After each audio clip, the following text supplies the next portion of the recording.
Bhim army पूर्ण समर्थन करती है इस आंदोलन का। भीम आर्मी छात्रों की सहनशीलता का इंतजार कर रही है। जहां सहनशीलता की भावना खत्म होती है वहीं से भीम आर्मी क्रांति की शुरुआत होती है। अगर उन्हें किसी भी प्रकार से पार्टी के गुंडों से या पार्टी के लोगों से प्रताड़ित करने की धमकी अगर सरकार देती है तो भीम आर्मी का झंडा और डंडा मजबूत है छात्रों की सुरक्षा के लिए। भीम आर्मी पूरी तरीके से तैयार खड़ी है। भीम आर्मी पूर्ण रूप से तैयार होकर के यहाँ खड़ी हुई है और आज से देखना, आज शाम को बहुत सारे नीले गमछे देखने को मिलेंगे। दहशतगर्दों को छठी का दूध याद दिलाने के लिए इन बच्चों के साथ कंधे से कंधा मिला करके खड़े होने के लिए आए हैं। और अब की बार सड़कें केवल जंतर मंतर की नहीं, पूरे देश की नीली होंगी, जैसे 2 अप्रैल को आंदोलन में हुआ था।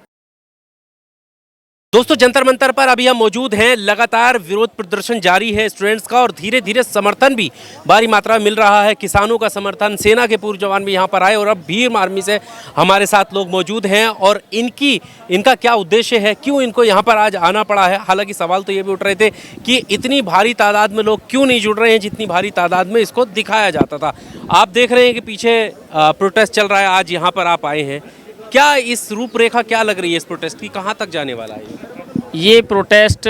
काफ़ी आगे जाएगा क्योंकि आज जो छात्रों ने चिंगारी जलाई है, ये चिंगारी ज्वालामुखी का रूप धारण कर चुकी है। आग बहुत तेज़ी से पहुंच चुकी है और इस आग की लपेटें पूरे देश भर में पहुंच चुकी है। हमारा संगठन देश भर में है, 10 लाख से ज़्यादा मेंबर हैं संगठन के और सभी संगठन के सदस्य जो भीम आर्मी भारत एकता मिशन के हमारे सदस्य हैं, वो सभी सदस्यों ने कहा है कि इन छात्रों के साथ दमदारी से कंधा मिला करके आंदोलन करना और इसको सफल साथ है। भीम आर्मी पूर्ण समर्थन करती है इस आंदोलन का। यहाँ पर तो पहले ही अजीब से नारे लग रहे थे कि साहब ये तो हिंदुत्ववादी विरोधी हैं और अब आप लोग नीला गमछा जब आपका देखा जाएगा इस जगह तो और आग लग जाएगी। देखिए, गमछा नीला हो या पीला हो ये मायने नहीं रखता, मायने रखता है विचारधारा जिसके लिए हम आए हैं। ज़रूरत है better education, better health and better placement, अच्छी शिक्षा, अच्छा स्वास्थ्य और अच्छे रोजगार। जिन मुद्दों को लेकर के आज देश भर से तमाम लोग आए हैं और हम भी आए हुए हैं और उसी के लिए प्रोटेस्ट चल रहा है। प्रोटेस्ट किसी राजनीति विशेष को चमकाने के लिए। भीम आर्मी कब तक इंतजार करेगी? भीम आर्मी छात्रों की सहनशीलता का इंतजार कर रही है। छात्र बैठे हैं, देखो भूख हड़ताल पर बैठे हुए हैं, हालत बिगड़ रही है उनकी। छात्र बैठे हुए हैं, उनकी हालत बिगड़ रही है। उनका जायजा लिया, उनसे पूछा और हमने उनसे पूछा कि आखिर कब तक सहनशीलता रखोगे, क्योंकि भीम आर्मी का एक स्लोगन है कि जहां सहनशीलता की भावना खत्म होती है वहीं से भीम आर्मी क्रांति की शुरुआत होती है। क्योंकि मैं लगातार देख रहा हूं छात्रों को धमकाया जा रहा है, उनको लाठीचार्ज किया जा रहा है, उनकी किताबों को फेंका जा रहा है और उनको अलग अलग प्रकार से संबोधित किया जा रहा है। तो प्रशासन जान ले, सरकार जान ले कि छात्र अकेले नहीं है।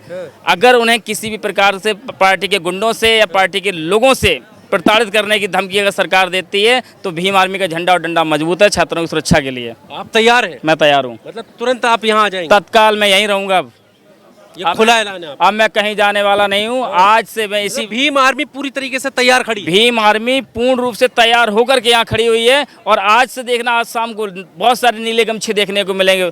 आज हमने कॉल कर दिया, लोग बहुत बड़ी कॉल है ये। आपने धरने का जो समर्थन दिया है तो ये तो बहुत बड़ी कॉल है। यहाँ पर करना पड़ा क्योंकि शिक्षा व्यवस्था से नुकसान केवल इन छात्रों का नहीं, हमारे भी बच्चों का है। और आज सरकार को सोचना चाहिए, बच्चे केवल अपने माँ बाप के नहीं, इस देश के बच्चे हैं, देश का भविष्य है। तो क्या आप दहशतगर्दों की बी टीम का साथ देना आए हैं? क्योंकि दहशतगर्दों की बी टीम बताया गया है। देखिए, अंधों को सब अंधे दिखाई देते हैं, चोरों को सब चोर और बहरों को सब बहरे। ये पढ़ने लिखने वाले नौजवान छात्र हैं, ये दहशतगर्द नहीं है। दहशतगर्दों को छठी का दूध याद दिलाने के लिए इन बच्चों के साथ कंधे से कंधा मिला करके खड़े होने के लिए आए हैं। अरे आपके इलाज करने की बात कर रहे हैं बीजेपी के कार्यकर्ता, इलाज करेंगे, वायरस है ऐसा बोला जा रहा है।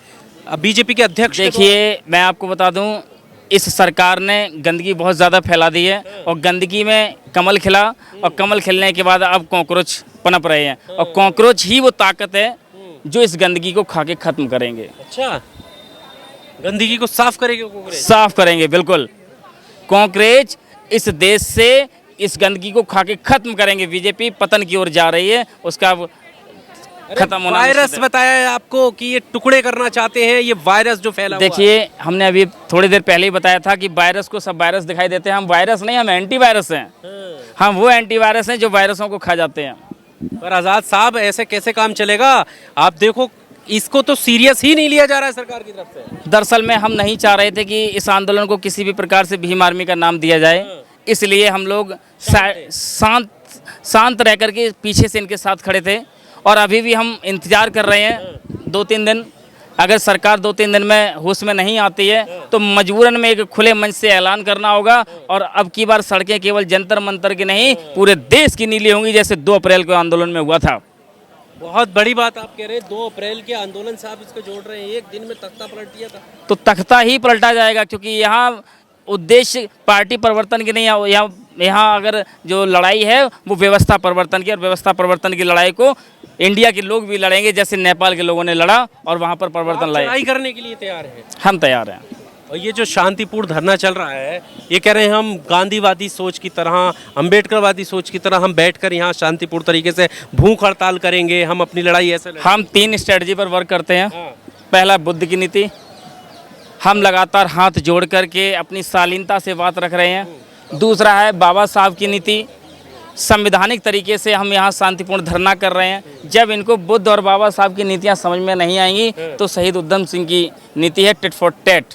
जो जिस भाषा में बोलेगा उसे उस भाषा में समझाएंगे। क्या भाषा होगी? जो जिस भाषा में बोलेगा उसे उस भाषा में समझाएंगे, क्योंकि अब अधिकार मांगने से नहीं, अधिकार तो छीने जाएंगे। जय भीम। यहाँ पर भी तो ये नारे लगी रहे हैं कि हम छीन के लेंगे, हम अपने अधिकार छीन के लेंगे, लेकिन हो क्या रहा है? आप देखो 15 दिन से बैठे छात्र आवाज़ लगाते हैं, छात्र अनुरोध करते हैं, छात्र नारे लगाते हैं, लेकिन एक शिक्षक होने के नाते हमारा दायित्व है कि छात्र के भविष्य को बेहतर बनाने के लिए कठोर कदम उठाया जाए, और कठोर कदम उठाने के लिए भीम आर्मी तैयार है। एक आखिरी सवाल हमारा ये कि क्या इसके परिणाम आपको लग रहे हैं, किस तरफ जा रहा है ये परिणाम सकारात्मक दिशा में है। सरकार डरी हुई है, सहमी हुई है, और सरकार ने पूरी पाबंदी लगा दी है उन लोगों पर जो अपने अपने क्षेत्रों से आवाज़ उठाने के लिए आ रहे थे। गर्मी का माहौल है, थोड़ा सा मौसम बदल रहा है, वैसे ही लोगों की सोच भी बदल रही है। अभी ये छोटी सी चिंगारी है, आगे ज्वालामुखी आपको देखने को मिलेगी। आपके आते ही ये आंदोलन कहीं बिखर ना जाए, पहले ये आरोप लग रहा है कि हिंदू विरोधी आंदोलन। देखिए, यहाँ हिंदू विरोधी किसी भी गतिविधि पर चर्चा नहीं हो रही, और ना ही हिंदुत्व के विरोध में हम हैं, क्योंकि हम भी हिंदू हैं। दुख हमें इस बात का है, इस हिंदुत्ववादी सरकार में हिंदू होने के बावजूद भी हमारी आस्था के स्थल को इस आस्थावादी सरकार के लुटेरों ने लूट लिया। उस पर अभी तक कोई एक्शन नहीं हुआ, और इसमें पूर्ण रूप से जिसने इस पर प्राण प्रतिष्ठा की थी, जिसकी देख रेख में सब कुछ हो रहा था, जो मुख्य कमेटी को संचालित करने वाला मुखिया था, जिसके नाम से ये जाना जा रहा था कि वो राम को लाए हैं, और मैं जानता हूं कि जो राम को लाए हैं वो राम की अयोध्या के लुटेरे भी लेके आए हैं। भीम आर्मी पूर्ण समर्थन करती है इस आंदोलन का। भीम आर्मी छात्रों की सहनशीलता का इंतजार कर रही है। जहां सहनशीलता की भावना खत्म होती है, वहीं से भीम आर्मी क्रांति की शुरुआत होती है।